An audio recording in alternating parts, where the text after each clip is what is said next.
Ladies and gentlemen, welcome to the podcast. My name is Calvin Coyles, and I'm joined by the beautiful Debora Wayne, all the way from California, sunny California. I wish I was there right now. It's wet and miserable Perth, Western Australia for me today. Debora is a healer and an author of the incredible book, Why Do I Still Hurt? And we've got a copy for everybody as well as part of you joining us today on the podcast, which you're very excited about. And I'm also very excited to hear about her proprietary system around HighSpeed Healing.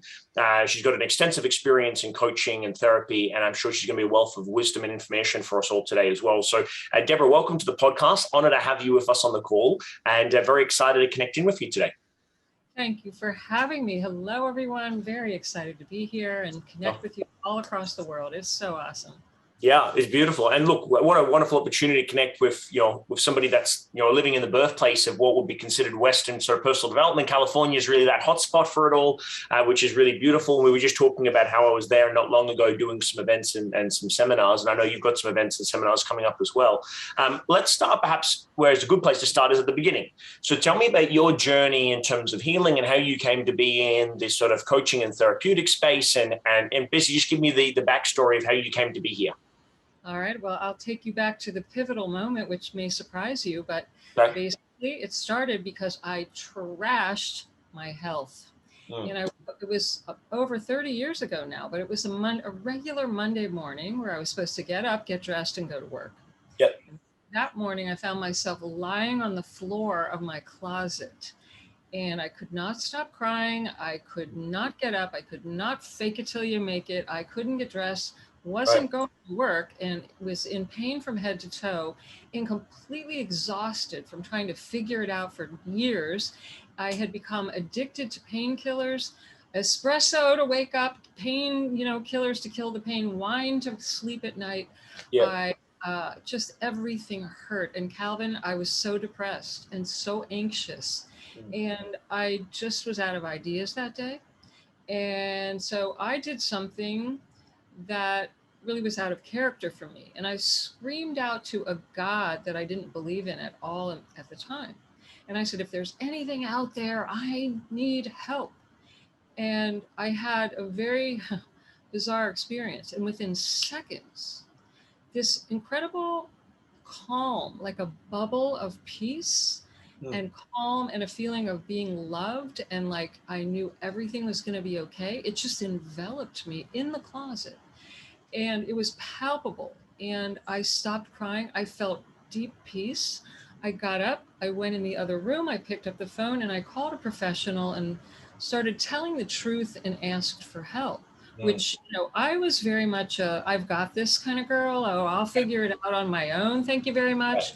But I started really getting honest about everything, not just physical, but everything in my life. And I unpacked my life. And within a very short time, I discovered that I was going to have to make some changes in my mind, in my emotions, not just the physical body, in my life, in the way the way that I was living. And I started to do that. And long story short, I began to meditate, which is one of the key factors that led me to the work I'm doing today. And I started having a series of what I would call spiritual experiences. And what was revealed to me, and note, I didn't study science. I wasn't interested in science or physics or anything, math, nothing like that. But it became, in meditation, it was revealed to me that everything is made of energy. And that this life force energy was flowing through me. And I could feel it flowing out of my hands. And I could see how the walls were vibrating. And I became aware internally somehow of knowledge that I had no business knowing that was training me in seeing everything from a very different perspective, and that energy can change form. And that I was going to be learning about energy, using this energy to heal myself and then other people. Now, part of me went, oh God, she's cracking up. But another part of me knew this is absolutely life-changing and my life purpose. So to fast forward, I gained a lot of intuitive knowledge. I also went back to school. I started stacking on degrees, reading books, workshops, and it led me to becoming able to develop this method of healing where I've been able to help tens of thousands of people in over 160 countries to date, all of it virtual.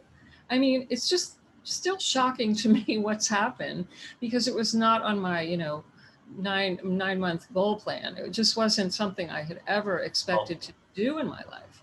And it's gotten better and better and more refined over the years until I distilled down the exact tools that I use to heal myself and other people. And it's become a body of work that has just been the most rewarding, fulfilling experience of my life. Wow. What a beautiful process, and what a beautiful moment of awakening and release and acceptance and all of those beautiful things. So tell me then, obviously that was the birthing, if you will, or the allowing of what you would refer to now as your rapid healing, high-speed healing. So talk to me about that, and what's the process or the protocol as part of that, and who is that suitable for? Give us the nuts and bolts of that. So, when most people have pain, the typical response is, well, let's look at the foods they're eating, eliminate foods that could be inflammatory. They start giving pills, whether it's prescription drugs or natural supplements. My process is completely different. Okay. I work at a much deeper level, helping people discover the hidden reasons that typically won't even show up on a medical test of any type. Okay. And so we go into exploring the ideas, the habits of thought that are actually damaging, that show up in the body as physical symptoms of pain and disease. But it's a completely different understanding about how healing even works. So first we unpack and unwind the mind. And I show people how to find and release these damaging thoughts. Number two, you have to recognize that all thoughts have an emotional reaction. And most people are very, very out of touch with their emotions. We live in a world that says, don't bring those here. It's immature, it's unprofessional. Boys don't ever cry. And you just better get over it and get back to work. So stuff it. We suppress, repress, deny. And I want to, these emotions are probably the biggest factor for pain symptoms and disease symptoms that are going on planet Earth, and nobody's dealing with it. So first we look at the thoughts, then we look at the connection to the emotions. I literally teach people how to find in their body what they're doing with those emotions and how to release emotions, which are made of energy. And the third part of the equation, which is my claim to fame, is this high-speed energy healing, where I do the work. It's the most easy, relaxing way to heal. I can literally scan the energy field of a person, even if they're in another country. I can scan the field of a group of people, and they get individual results. Wow. And in that field lies the disturbances from either the unconscious mind that they may never even remember. It could be from the birth process. It could be from early childhood. There are vibrational imprints that I can literally feel, and I can change the vibratory rate of the field of these imprints, of these disturbances, help them release. And this is why so many people have very, very rapid healing, sometimes instantly, without even talking about it, without 10 years of talk therapy, without pills, without potions, lotions, physical therapy, or giving up all the foods they love. It's really quite exciting, because this energy medicine, so we call it, or it's known by different names. The field is called the biofield. That's actually an official name, and it was given by the National Institute of Health. And there's a lot of science around this now. It's not something I made up. It's actually was a field classified in physics. That's a new field that was only discovered in the 1980s. But this is the explosion of what's so exciting in healing right now, that we have entered the age of energy, and there's no turning back. And this is how we rapidly heal. We have to look at the mind, we have to release emotions, but this energy field piece is the key to the high speed, and not spending decades, with nothing showing up on a test, frustrated, and taking this stuff and nothing's working. Yeah. Wow. Amazing. There's so many similarities in what you're sharing there. Obviously there's some, what's what I'm going to look, stylistic differences in terms of how we would heal, but so much of what you've just referenced there is completely in alignment with what we practice in our trainings as well. I think that's beautiful. I know there's a lot of people that listen to this podcast that are coaches and healers themselves. And so I'm always really fascinated when I get to speak to somebody that's a true practitioner of the work to understand a little bit more of the nuances or the tactics involved in that healing. So when you're helping a client identify, one of the things that we would use in NLP is personification, right? So we would identify or create characteristics. And so if we're doing energy work with somebody that's holding on to a negative emotion, we would normally get them to associate a shape or a color to those emotions, a sound to those emotions, an intensity, a vibration. It's just some modalities, right? We draw that out. And then that allows the client to create a level of dissociation. And then there's a variety of things that we could do. So we could heat up that space until it melted, for example, and then have the client pass that in urine, for example, or we could have it evaporate, or we could have, I'm trying to think of some different ways that we've done it in the past. We could have it sort of get washed away if they were to drink a glass of water, like just little triggers like that sort of subconsciously hit the spot. What are some of your go-tos to be able to help the client identify where it is in the body? I think that's particularly important. So those are very powerful, by the way. And I just love every word of that. And I occasionally will into that type of work as well. Yeah. But the key difference here is that I actually teach people to stop resisting the feeling, which is just feedback from the body, that most people will try to stop or ignore. And I actually teach them not to fear it, to allow it to come up, and how to meld with it instead of working against it. And you know what, Calvin, when people learn to do this and stop fearing it, it releases instantly. And then they stop losing the fear of living their life, of taking risks, of going into their business, of thinking, oh, I can hike again, because usually they're so afraid they're going to hurt themselves again, or what if the pain doesn't stop? And, they start getting smaller and smaller. Their lives this is all and nothing. So this opens it all up. Now, the other key, though, is that without talking at all, this is where my superpower comes in. I can literally scan for them. They begin, without me saying a word, to feel the connection. And oftentimes they will get information and they come out of the session and go, oh my God, I see what I'm doing, without me saying a word. Because my work in the field activates both the left and right brain. And it releases beliefs, memories from childhood, trauma, the emotional feelings, the physical. It connects the dots for people. And once they have awareness, as I know you understand, once you are aware of something, you can change it. Yeah. And when I work in the field also, it literally does change the vibrational imprint that they've been holding on to so tightly. And when they relax and let that go, it's gone. It is gone. I don't even have to teach them to do anything. It's literally gone many times. And with a series of sessions, you watch people transform into a different person, or into their old self that was happy and free. And it's interesting, many people start to even get imagery of like their favorite place from childhood, or a person they felt safe with, and they start to feel safe again, not all bound up, locked up in that pain pattern that they've been carrying around sometimes for decades. Yeah. And Deborah, do you think, obviously, there's no false humility required with this question. Do you feel like that is something that is an innate gift that you possess, or you feel as though that's something that people can learn how to do as a practitioner themselves, as part of their arsenal there as well? Is it a blessing, so to speak, or is it something that is that can be sort of reverse engineered and then learned? So I've trained close to 300 practitioners. Wow. Everyone from an 8-year-old boy to an 80-year-old. I've trained regular stay-at-home moms, accountants, secretaries, medical doctors, nurses, massage therapists, yoga teachers, like everybody in between. Anyone can do this, and everyone can do this with the proper training.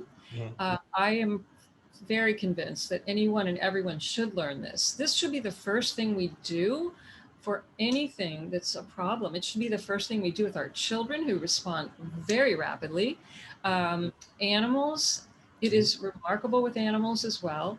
Wow. And it's not a gift. It is a gift, okay, that I became aware of this and birthed it and coagulated it in a form that I could now then realize I could transmit and help people activate a higher state of consciousness. It's not a technique.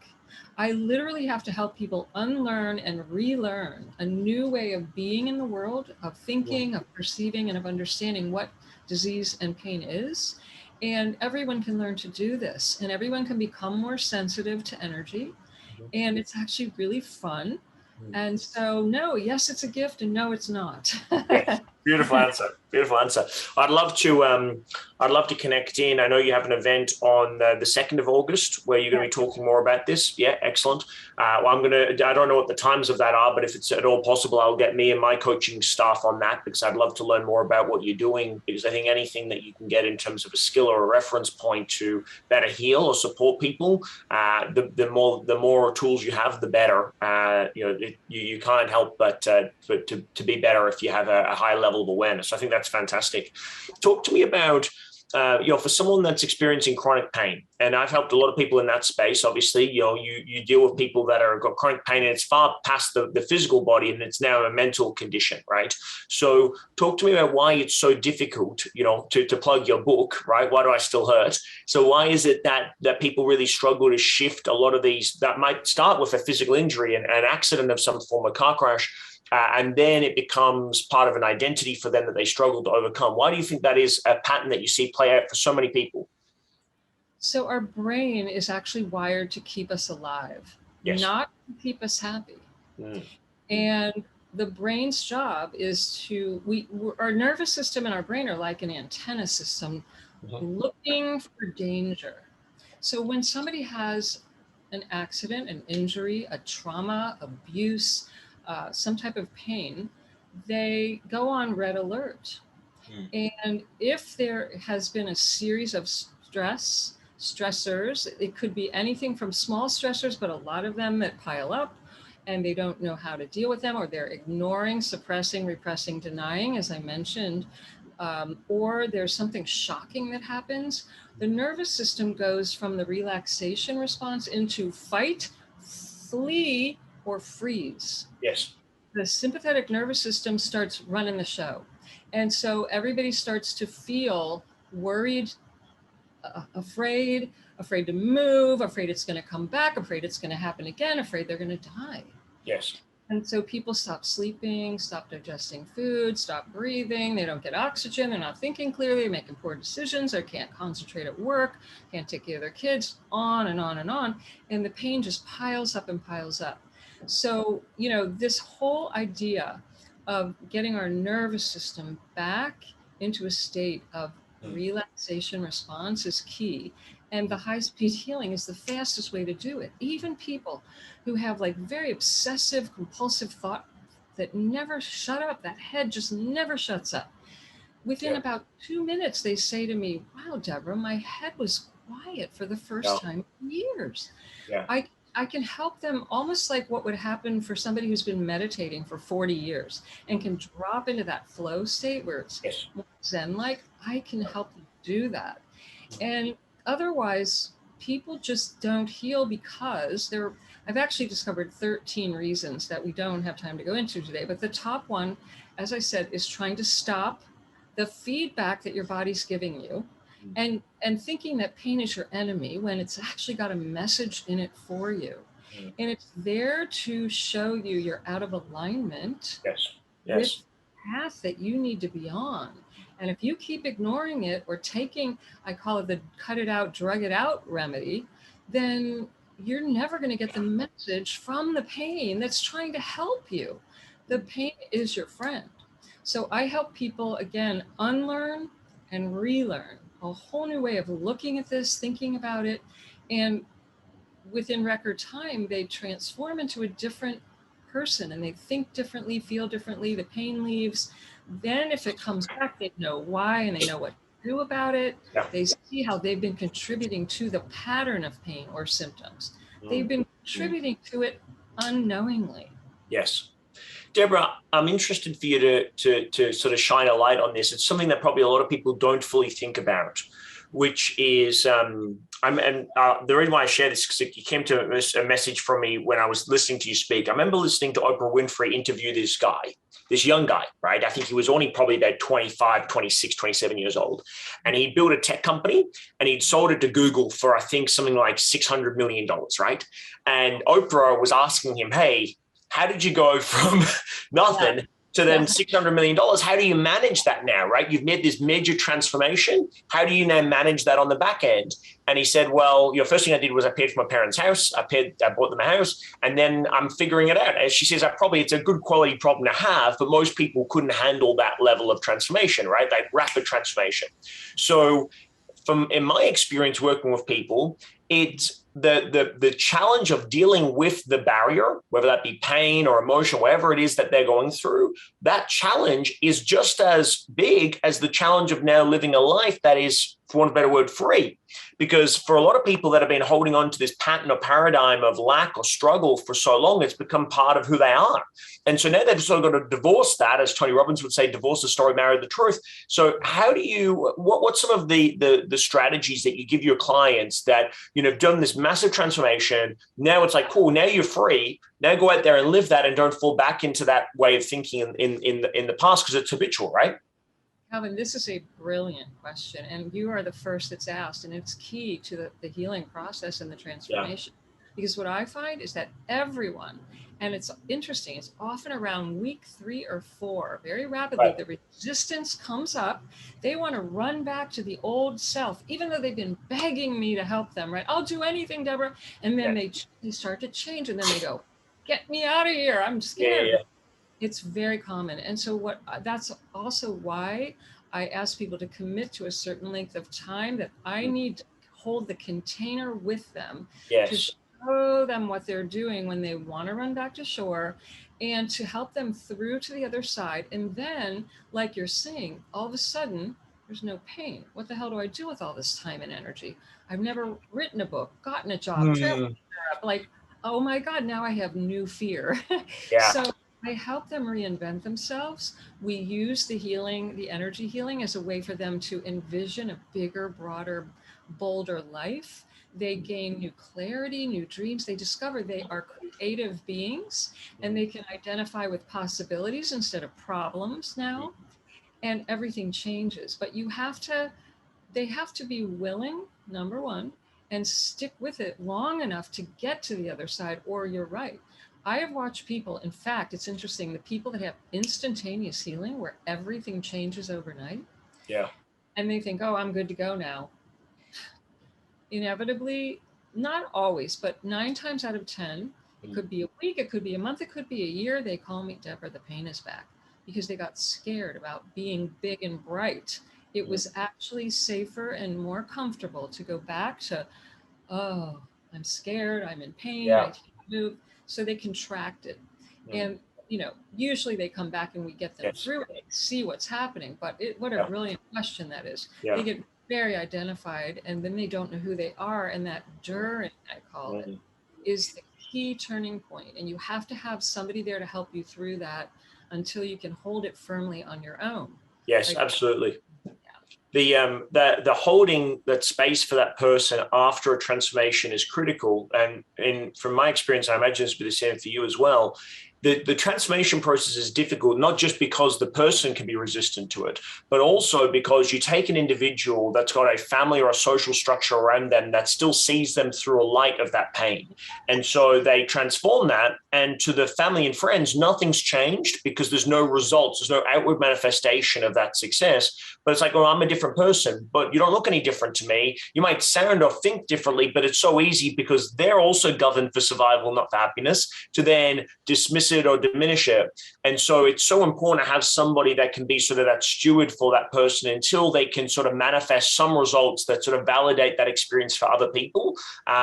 Obviously, you don't need it to be validated for anybody else, but in some cases, we are social beings, and so it does have to happen. So I think that's so important to understand that, if you're listening to this and you've had a big transformation, just because you've transformed doesn't mean that you're now successful, right? So, if you wanted to create wealth and previously you had something that was holding you back, getting rid of it doesn't mean that you're now going to be wealthy. It just means you have the opportunity to be wealthy, but you still have to follow through on those behavioral steps to be able to make that happen. And I think that's a divide, that sort of no man's land where there's been a transformation, but there's nothing to show for that yet. I think that can be a really lonely place for a lot of people unless they have someone like yourself that can sort of guide them through that.